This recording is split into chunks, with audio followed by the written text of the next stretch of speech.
Good afternoon and welcome to This Girl is on Fire. I'm Kathy Connor, your host. For those of you just tuning in, please comment below where you are watching us from. And if you have any questions throughout the podcast, please add your questions to the comments and we will make sure that we get those questions answered. So without further ado, I'm going to bring on our amazing host, Dr. Rita Renee. Hello, hello. Hello, hello. Welcome to the show, Dr. Renee. Thank you for having me. All right. So tell us about you. I know back before we went live, I just heard all these amazing things. You are such a powerhouse, but I Oh, definitely want our audience to learn a little more about you.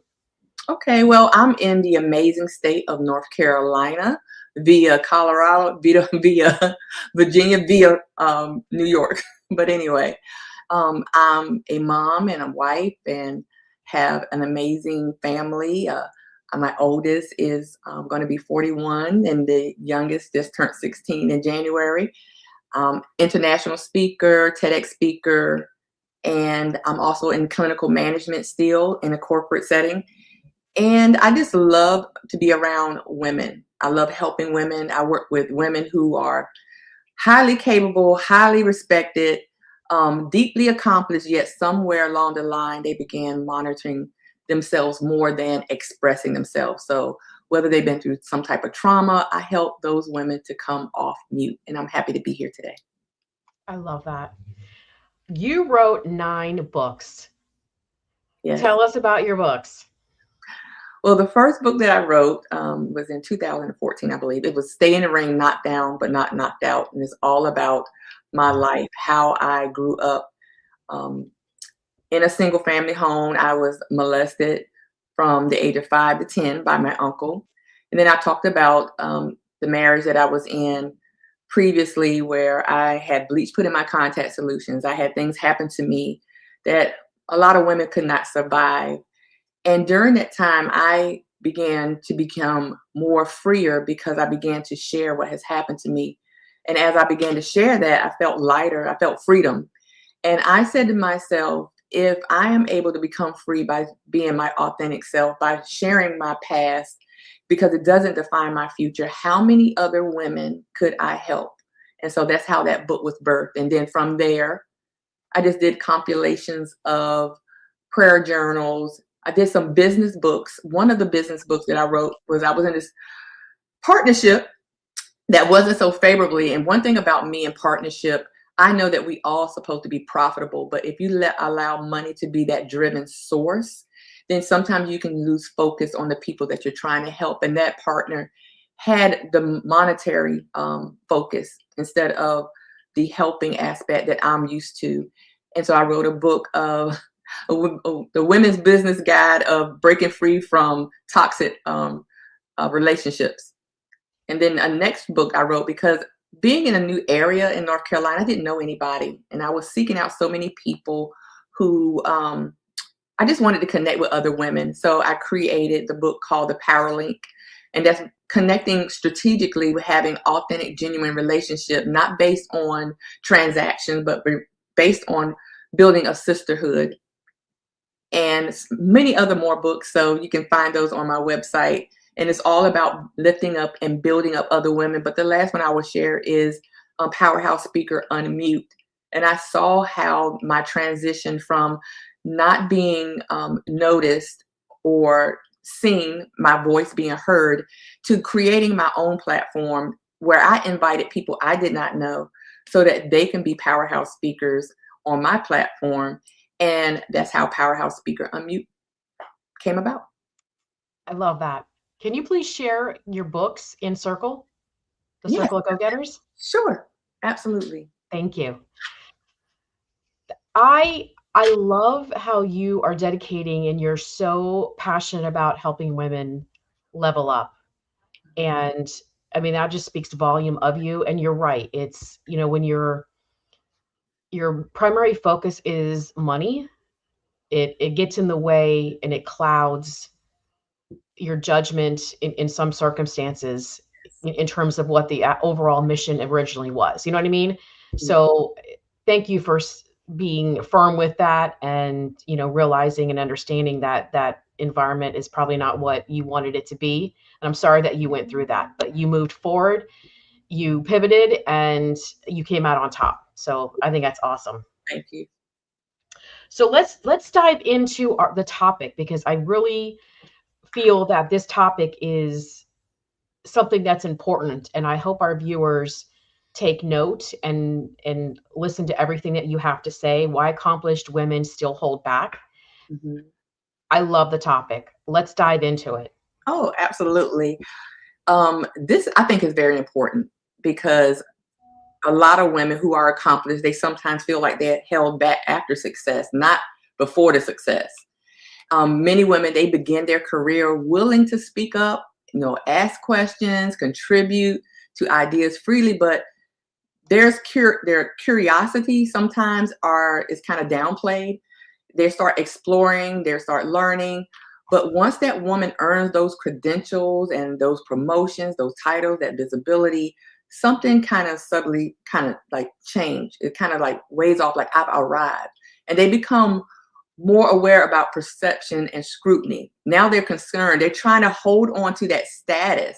And slowly, without realizing, many women they begin editing themselves. And how they do that is they become muted and they become safe and they become guarded.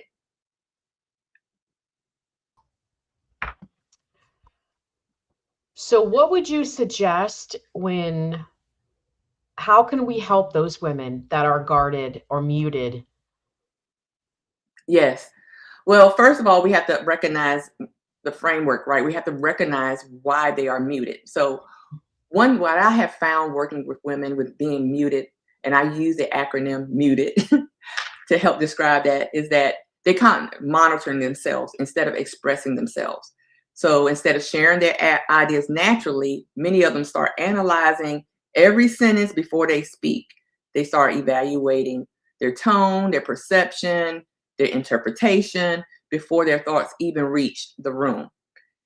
And then the other thing they identify is is understanding, right? They underestimate that they already earned the authority. They went through the process. Even women with tremendous expertise, sometimes they soften their perception or they assume someone else must know more, even when their experience clearly supports their position. The other thing I identified with when I'm working with these women is the T, like for tolerating silence to stay safe or accept it. Because silence can become a strategy. And you don't want to be the one pointed out in the room that this is the one who has upset the apple cart, right? By not speaking, sometimes it feels easier than risking the misunderstanding or resistance because we don't want to have opposition when we're making decisions. And then E is for like editing your voice. Like you're editing your voice to fit the expectations of everybody else. Instead of communicating directly, women often adjust their tone, their language, their delivery by avoiding perceived as too much, or they're too confident, or they're arrogant, or they're too direct. That should never happen because you have earned that space. And then finally, in D is like dimming your presence after success. And I had a lot of struggle with this too. Um, and ironically, the most successful women, they kind of dim themselves. The most powerful people in the room sometimes are the ones that are not even speaking. But Agree. they feel that pressure. They feel that if they become smaller in certain rooms, then that way they won't feel like they're the ones that's trying to steal the spotlight. So if you're muting yourself, I'd say first identify the fact that you earned your place in that room. Nobody gave it to you. You went through the process. Once you have that mindset, you can move and take that next step about sharing your ideas without any apologies. I love that. Why do you think that happens? Like Mhm. I feel like it resonates from their childhood, or something that maybe it taps into the confidence level at some point. Absolutely. Because Hmm. early in my career, I spoke freely. I shared my ideas openly. I asked questions. I participated without any hesitation. And part of that was I felt like I had nothing to lose. But once my career started progressing, and after I started earning the degrees and leadership roles and my visibility increased, I became more careful, not less confident, but just more aware. And I think it starts from the repercussions that you have felt in your childhood. What happened when I spoke up? And I thought about when I was molested by my uncle. What happened when I spoke up? I was the one that was punished. I was the one that may felt guilty for saying something. So I started measuring my words more closely, not because I doubted myself and that's what other women do, but because they understand that visibility changes how your voice is received. And many accomplished women, whether they experience a shift in their roles, they don't lose their voice. They just simply become more aware of the environment around them and you become more cautious. So success doesn't erase the conditioning, it just activates it. And so I will ask your audience and ask yourself this: when did I start monitoring myself more? Like before success or after success? That makes sense. And it takes a brave woman to bring something like that out. And thank you for paving the way for other women to speak out and say something, because back in the day, something that happened like that to someone, it was kept quiet. It was kept under the rug and it was not brought out into the open. So you're creating a safe space for women everywhere to know that you can speak about it. Don't hold it in internally. Yes. And it's yeah, it's unfortunate that something like that even happens, but I mean, you're definitely brave to be able to speak about it and to identify it. Thank you. You Let's talk about your some of your other books and the way that you encourage women to step into their best selves or their best lives. Mhm. Yes. So again, with Powerhouse Speaker Unmute, everyone, you don't have to look for your voice. You have your voice. You just need to give your voice permission to speak, to exclaim who you are and what you bring to the table. Because often we look at, you know, credentials, we look at accolades, we look at all of these things, but I actually look at what can people actually produce. There are a lot of people that are promoting things, but can they actually produce what they promote? And just for this platform, you have amazing women that you often spotlight, but they've been vetted because they can actually produce. How can you make not just yourself, your life, your profession, your personal um, atmosphere or your community better, but how can you impact others around you, not just you personally? And that's what Powerhouse Speaker Unmute is. It's like a chain reaction. It's an igniter to the fire. It's adding more fire to the flame. Not that I'm just the only one shining, not that I'm the only one that's being free. I'm the only one presented a platform, but how can I engage and ignite other women as well? I love that. You mentioned you have a program Mhm. for women. Let's talk about that. Okay. Yes, Powerhouse Speaker Unmute is one of my programs. That's one of the signature programs that we have. And that's what we do. We help women, first of all, deal with the trauma, identify it, right? Because a lot of people don't want to identify what's actually going on with them. We have amazing, great leaders, but they have a lot of baggage that they're still carrying in the boardroom. They're still frustrated. They still get defensive if somebody else gives another opinion. And you don't have to be threatened by someone else's ideas, someone else's opinion. So we identify those triggers that may prevent you from moving forward in your leadership role or just starting it. And our goal is to make sure that you come out of the shadows, deal with that trauma. Now you'll be able to get off the sidelines on platforms to be your authentic self, whether it's in the boardroom, whether it's in a book, whether it's on a stage, to tell your authentic story without any apologies, without any shame, and to acknowledge the fact that you have deserved this point in time, wherever it may be, whatever invitation that you may get, you deserve it. You've earned it. And you don't have to over explain yourself. I love it. If someone's interested in joining, how like, I'm assuming they go to your website? Yes, just go straight to my website and you will see the drop down for it there. Fantastic. I I absolutely love that. And so if you have someone that is, like you said, that they don't know the power within, they don't know their voice, then this is a program that can assist you with that. Are Absolutely. you involved in any other programs? I know you're involved in so much. So right now, I'm involved in TEDx speaking right now. So I'm actually doing couple of coaching. So I'm coaching one client who's getting ready to do her TEDx speech on March 21st, coming up soon. And then I'll be working with a group, and that's the TEDx Morgan Street women. So that is in Durham, North Carolina. And then I'm working with a Raleigh team, and I will be coaching some potential speakers for that as well. So I'm focusing on that right now. I am a part of an organization right now that I'm supporting on the board, and I will be transitioning from a non-board member so I can focus more on my speaking. I'm doing a lot of speaking and encouraging other women.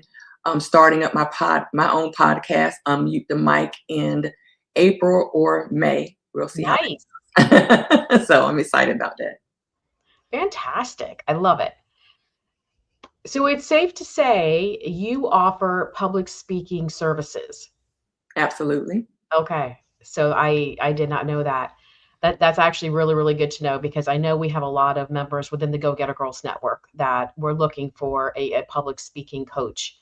Oh, absolutely. And so I will definitely refer them to you, and hopefully they're all watching. Um, that's fantastic. I mean, you're positioned to help women level up, and I know I've said that before, but everything that you're doing, every layer that you have is helping women be their best self and live their best lives and step out of their comfort zone, dive into the deep end. Don't be afraid to dive into the deep end. Don't be afraid to take that chance because that just might be that chance that's going to help you get to the next level that you want to be at. Absolutely. My whole goal is to make sure that people bring forth their authentic self. A lot of times, I'll share about myself. I often wanted to mimic other people, replicate other people moves, their mannerism, all these other things, their own voice to replicate that. But there's only one you, That's right. and that's the best you that you can ever be, and nobody can replicate that. And I found that even in rooms that have people that are in the same industries and I am in, I am not I'm not afraid to be around them. I'm not jealous to be around them. I'm not intimidated by them. We all come with our own gifts and our own skills, our own personalities. We connect with all different people, and there's enough people in the world to help. So I want to make sure that people bring out the best version of themselves, be authentic, be you, and don't be intimidated from being in a room with other women who are just in the same industry as you. You can learn so much from what other people are doing, and you can find a lot of encouragement in that too. I just had that conversation this morning with someone about that. You're 100% spot on with that. And it's I wish everyone felt that way. I think it's a comfort level, and then hopefully they if they're not that way, then that's one of the things that, we're passionate about Go Getter Girls Network is we have so many resources to help with that comfort zone to be able to know that you are worth it and you're worthy and you have, like you said, a voice Yeah. and you can accomplish anything you put your mind to. Let's talk. What do you do for fun? You're involved in so many things. Do you have time to I make time. So it's good funny. for you? My husband, we will put things on my calendar because if it's not on my calendar, it's not going to get done. So we do schedule time to be together. One of the things that me and my husband often do is that we do like 20-minute check-ins with each other each Nice. day. No phone, just focus on that person. And then on Saturdays, we do like a whole hour check-in. It just talk about whatever we want to talk about. And, we spend other time besides that because we're always talking to each other, but we're just being more strategic and more intentional about that. And I'm so blessed that my sons, they're teenagers, they love to talk. So they tell me, they come in the house how you doing? How was your day? How was your work day? And for fun, we like to do things together. We love to go to the movies. We're planning a trip to Texas. We were going to fly. My husband said, what about driving? And I said, what? I would love that. Because we can stop, we can talk, we can do things. So just being around my family I love doing that. I love yard work. I love to get my hands dirty. So I'm excited that the weather is getting warmer in North Carolina. I can plant some flowers. It's awesome. Do you like to cook? I love to cook for my husband and my boys because they love to eat everything. I don't like the fact that there's never leftovers. That says a lot about your cooking. There's no leftovers. I hope they found the right wife, and I'll be able to help teach them. Fantastic. So your son, you mentioned your son is almost has his own book. Yes, my son is Ready to publish. Yeah, my son is 16. He has autism. He's in the 9th grade now. I'm so proud of him. And his book is called My Name is Daniel. Autism is Not My Name. And so I love it. he does not want any spotlight on him. I'm like, son, it's okay. You're going to be helping so many other kids. So I can't wait because I want the book to be in the elementary school that he went to. And so we can go to the school and share the book and also hopefully prayerfully make a TV appearance about it too. But I love that he told me we collaborated together to write the book together. He has commentary in there for parents of autistic kids and also teachers, how to handle those kids and how to see them as normal kids. Fantastic. Yeah, I can't wait. What an accomplishment. I love it. Mm-hmm. And if you need any help, we do have getting the book out there. I can connect you with one of our members who is very successful in doing that. Awesome. She's actually, I'll just say it on air, as she is it's Lois McGuire. She's a former superintendent of schools.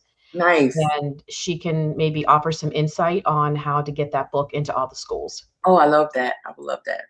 Awesome. Awesome. Awesome. How exciting. I cannot wait to see it. Please post a comment in the circle so that we know that it's published and we can purchase it. Will it be on Amazon? Yes, it will. It will be on Amazon. I'm getting it right now. They're getting all the kind of, I guess, structure, the format done. All the pictures are done. The illustrations are done. It's 30 pages. I didn't even think it was going to be that long.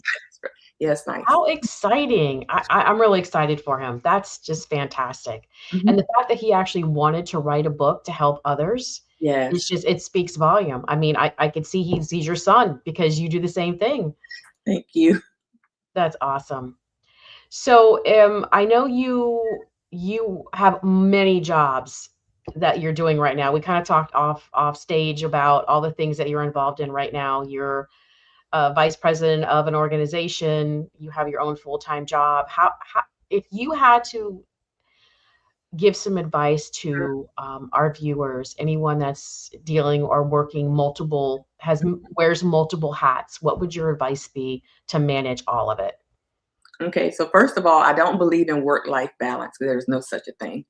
I would call it work-life harmony, right? That is more cohesive for what I focus my life on. And I make sure that no matter what, my family does not get put on the back burner. Because at the end of the day, I can lose my job. I'm going to have my family. At the end of the day, I may be rejected by society, my community, organizations.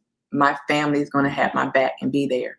So they're never placed on the back burner. And I say for like the women who say, and I don't like to use boss chick, and I don't like to use those things. I just believe that as women, we have a responsibility for our families. And we can work things around our families that they're going to be there to support us. So it makes it a lot easier for me to be able to still work in corporate. And I've been at the same company for 21 and a half years because I don't put my family on the back burner, and I get the freedom and I get the grace from my family to say, hey, it's going to be a long month this month. We have audits or whatever. And I manage multiple nurses that work all over the United States. And so we do the same thing. I tell them the same thing. Look, this job is here. This is great financial support for your family, but you need to make sure you don't neglect your family. So take time off, vacations. Try not to miss as many important events in your children's life because you'll never get that time back. Right. 100%. Excellent, excellent advice. And it's a struggle when Mm, you wear many hats. It's and you're on that trajectory to that path to success and you want it, you could taste it. You're just like, all right, I'm going to do whatever it takes to get there. mhm, I'll just give you my own. What happened with me is I was vacationing in Scotland mm, and I received a call from a potential client. And my husband and I were at dinner in Scotland on vacation. And that client, I took the call and I literally spoke to that client, giving her direction for 45 minutes. And my husband ate his dinner and it was done by the time he was done by the time I was off the call. And then right then and there, I looked at him, I looked at his plate, and I said, never, ever again will I do that. So you're absolutely that, right. that almost brought me to tears. You have to evaluate your plate. There's no I say quarterly evaluate your plate. If you have to do it monthly and say, what do I have to give up? Because success, people see that as you doing so many things, you keeping busy, but is it adding to your life as well? You're important just as much as the people that you're trying to help too. And Right, so I had to evaluate some things, even when they're going good. Like these things are successfully doing well, but is it necessary for me to continue on in my journey with these things, doing them? Is that part of my next leg of my journey, my next chapter? And if it's not, it's okay to say no to it. right. Let's talk about the no. I think that's important Hmm. because as women, I think we're nurturers. We always want to say yes. We want to help, anyone and everyone that we can, but no is okay. Let's touch on that a little bit. Yes, I have gotten a lot of strength from saying no. No can help free you up from a lot of things. I mean, I used to say, maybe I would do it. I'm like, you know what? Give a person a yes or just give them a person no. Just the clearest sign that someone is beginning to reclaim their voice back is when they learn how to say no. Because for many accomplished women, especially like yourself, saying yes becomes a habit. And I was like on autopilot, yes, yes, yes. And then all of a sudden I had all this stuff and I'm buried under it. So when we say, yes to opportunity, yes to request, yes to responsibility, because we're capable of doing a lot of things at one time, but at what cost? Right, You're not fully invested.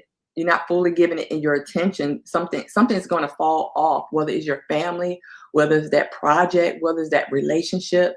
So success will bring you more visibility and more expectations and more demands of your time and your energy. But if you're not careful, you'll begin saying yes, not because something aligns with your priorities, but because you don't want to disappoint people. right, And that's not fair to you. right. Boundaries are okay. Absolutely. Yes, 100%. They're necessary. I mean, boundaries are necessary. I mean, there were moments on my journey where I realized I was saying yes simply because I knew I could do something well. But just because you can do something doesn't mean you're supposed to be doing it. So once I started evaluating my opportunities through the lens of alignment, is this aligning with my journey now? Instead of obligation, then something shifted. I had more clarity, more focus.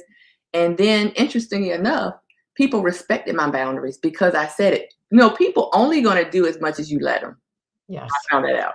Every time you say yes to something that misaligns with you, you say no to something that actually is that matters more. right. 100%. All right. So for those tuning in, thank you for watching. Those watching the replay, thank you for watching the replay. If you'd like to get in touch with Dr. Rita Renee, her website is up on the screen. Take a screenshot. As she mentioned, she is a TEDx coach. She is a public speaking coach. She has 9 books. She's a powerhouse. She's amazing. Reach out to her if you have any questions. And Dr. Rita, I'm going to close the show and I'll be right with you. Thank you. Okay. All right.